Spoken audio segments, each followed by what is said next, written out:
بات تو ٹھیک ہے، اسی طرح ہی حجت ہے جس طرح قرآن ہے، یا قرآن سے بھی زیادہ کہا جا سکتا ہے. لیکن جب آپ کی باتیں روایت ہو کر ہمارے پاس آ رہی ہیں تو جو خبر واحد کے ذریعے جو ہمارے پاس آ رہی ہے اس پہ کیسے ہم منحصر کر سکتے ہیں قرآن کو؟ میرے بھائی میں پوچھ رہا ہوں، آپ نہ مانیں، خبر روایت کو بھی نہ مانیں، کسی کو نہ مانیں، مجھے سورس بتا دیں کہ حدیث کے سوا قرآن پاک کے الفاظ تک رسائی کا متبادل سورس آپ کے پاس کیا ہے؟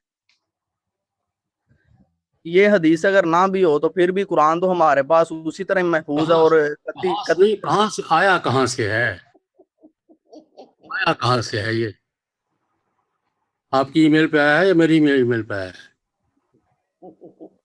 یہ ایک بھائی سورس وہی ہے، اس کے بغیر آپ قرآن پاک تک نہیں پہنچ پائیں گے.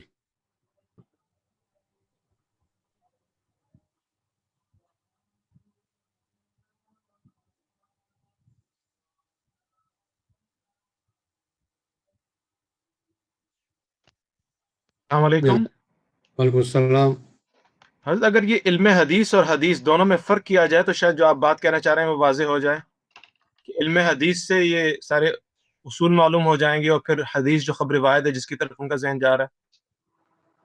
وہ جزوی بات پہ جا رہا ہے، میں حدیث رسول کی بات کر رہا ہوں. میں تو ایک سادہ سی بات کر رہا ہوں کہ جناب نبی کریم صلی اللہ علیہ وسلم کی احادیث اور روایات سے ہٹ کر ہمیں قرآن پاک کا لفظ، ایک لفظ بھی کہیں سے نہیں ملتا. صحیح بات. ایک لفظ بھی کہیں سے نہیں ملتا.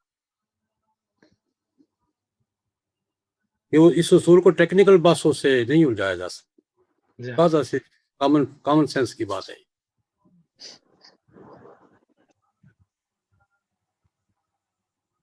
اچھا حضرت، ایک سوال اور تھا ذہن میں جی، کہ وہ حضرت شاہ ولی اللہ رحمۃ اللہ علیہ کو ان کے زمانے میں یا ان کے بعد کسی شخصیت نے ان سے اختلاف بھی کیا ان کے اصولوں سے؟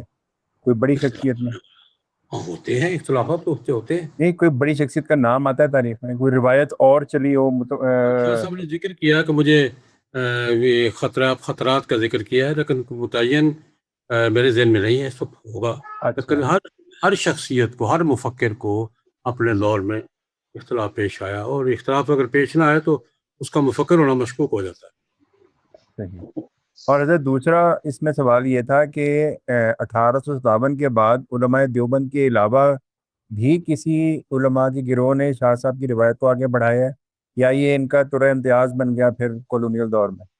نہیں، وہ یہ ہے، ابتدائی دور میں جو مدارس شروع ہوئے نا، اب تو تقریباً تمام مکاتب فکر کے مدارس آہستہ آہستہ اسی اسلوب پر ہیں. درس نظامی کا حصہ بھی میں شاہ صاحب کا نصاب کا